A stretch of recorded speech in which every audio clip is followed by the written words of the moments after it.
talk about the shooting, but then the other things you do to make up for all that sort of stuff. There's so much conversation about it. Do you totally disengage from that stuff? Do you hear what people say? I've been disengaged in that conversation since started playing basketball when I was 8. Is that hard to do? Nah, I've been blessed with the talent to not to give a fuck. So, when I don't, regardless of what happens, it doesn't change the way I live, it doesn't change what I think, it doesn't change anything. I have an unbelievable family, great friends, unbelievable life, unbelievable job, make a lot of money in my job. I'm extremely blessed, thankful, humble. Has been in trouble, don't cause no problems. I'm perfectly fine. I'm living the best life. I can't complain one bit. So he say, she say, what somebody say about me, what they say about shooting, passing, dribbling. I don't really care. Every year is something. They got to make up something about me, which is fine. It's good. One thing I always know is if they're not talking about you, then you're not doing something right. So. Do you think that ability not to care about basketball, that you can shut it up? Honestly, it's just a blessing. I don't really know. Something I had to always fight through my whole life. It's the reason why I have the motto, why not? It's what I really believe in. It's truly what I stand by, because there are many people in the world that will let people tell them they can or cannot do something. Oh, that can't happen again. Or you can't do that again. Or you may not never see that again. Those words I don't use them all the time. Can't, never, it doesn't work. So, well, why not me? Why not be able to change and do something to change the culture, change basketball, change the way it's played. So I just think differently, man, and that's just how I always think. You apparently take it personally, or at least used to, if somebody scores a point on you. Yes, I do. I mean, it's just how I feel about the game, and I love to play basketball, and I love the game, and I want to be the best. And I feel like to be the best, you got to take pride in every possession, every time somebody even may score on you, or you may turn the ball over, or whatever it may be. You have to take pride in it, and take it on the chest and try to find a way to fix it. And I understand you used to get so frustrated when that would happen that it would negatively impact your performance on the next play. For sure. How were you able to overcome that?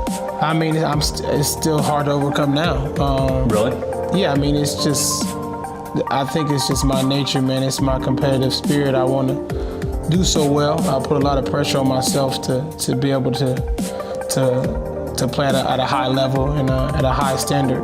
And throughout games, there may be times where, I may be mad at myself and it may reflect on next play, but quickly I have to be able to transition out of that, because the game is not about me. It's about, my teammates, and it's about, us as a team and winning the game.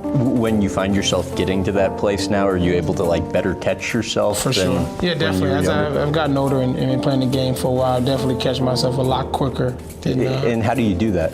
Just always sit back and take myself out of the equation. I think it's important that throughout the game, it's tough. You may miss a few shots in a row, then you may start thinking about how can you make the next one. And that's when I take myself out of the equation and just try to find a way to help my team, help my teammates. You've said you play mad. Yeah. How so? Just playing with a chip on my shoulder. I think for me, I always feel like there's something to prove or something to do. I think every night, my job is to come out and compete for my team and bring that edge, and that's what my job is.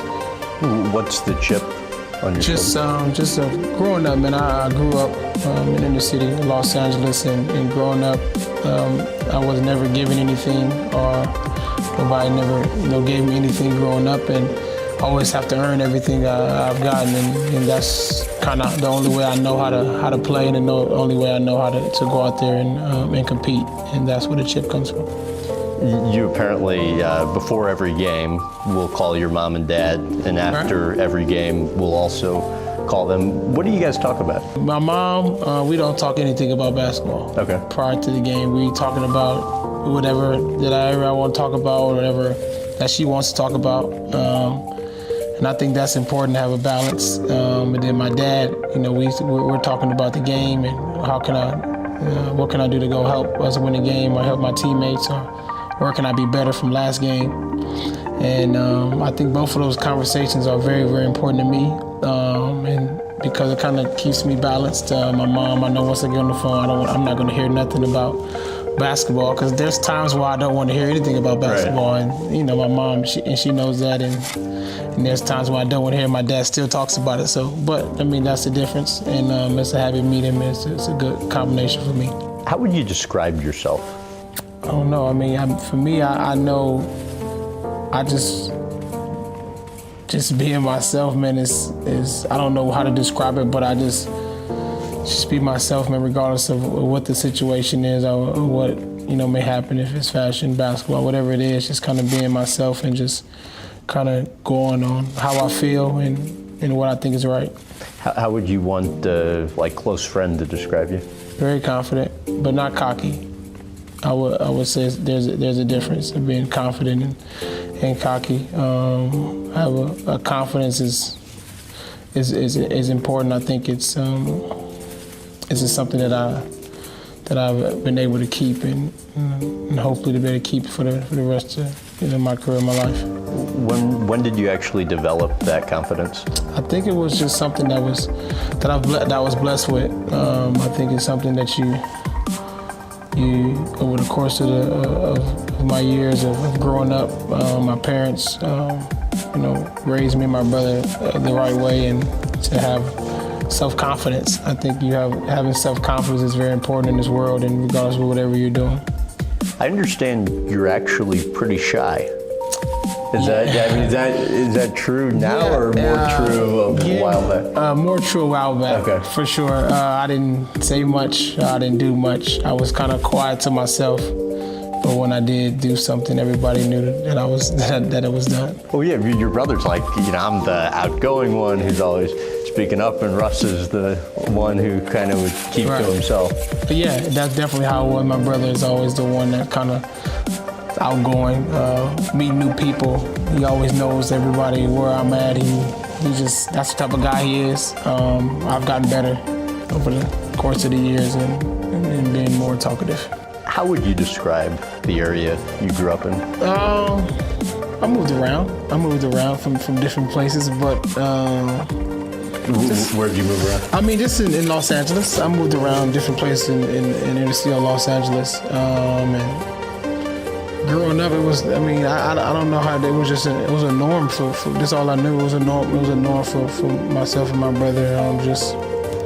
There was always violence and different things like that. But my parents did a great job of keeping me and my brothers away from that. And sports was a big outlet to kind of go to keep you off the streets and keep you out of trouble. Your brother was telling me that many of the friends you guys had when you were growing up wound up either in gangs or in jail. Yeah. How challenging was it to avoid getting into trouble?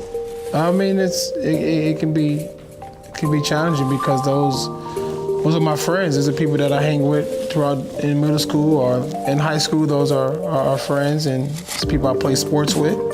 So it could be difficult at times, but I always found a way to kind of just separate myself, at the right time in the right place. You used to spend hours sitting on the sideline of the concrete basketball courts at Ross Snyder Park in South Central watching your dad play. Right.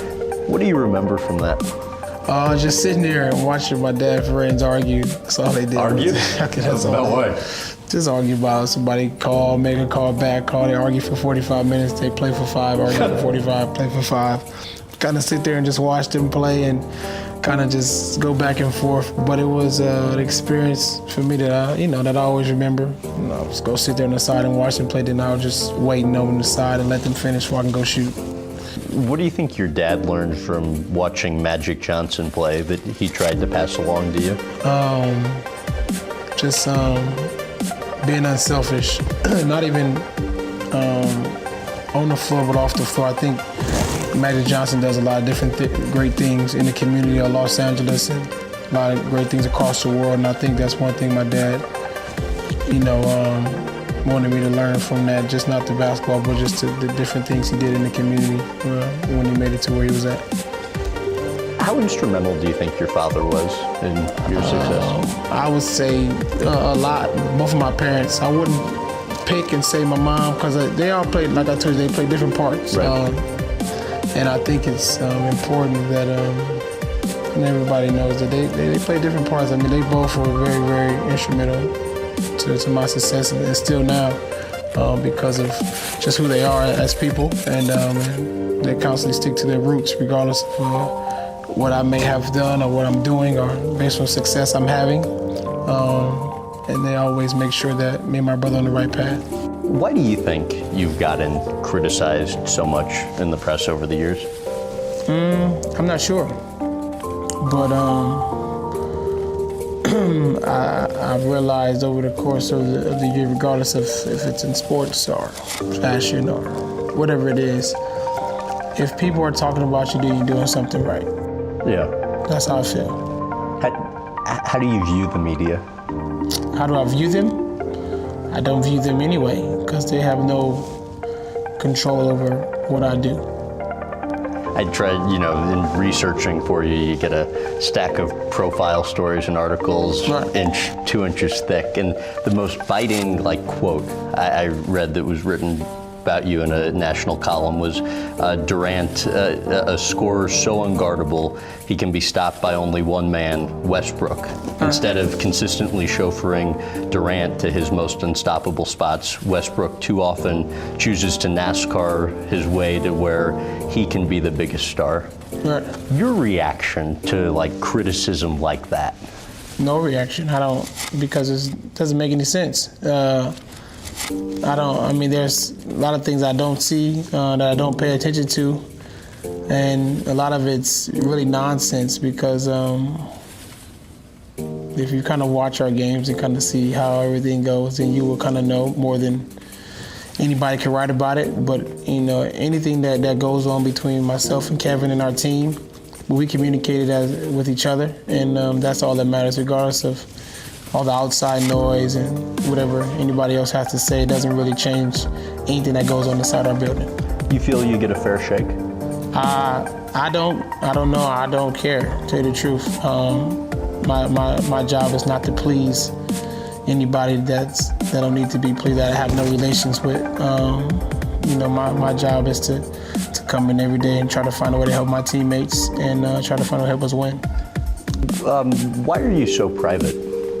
I just like my space. I think in today's world, you got a lot of social media, a lot of different things that you can't.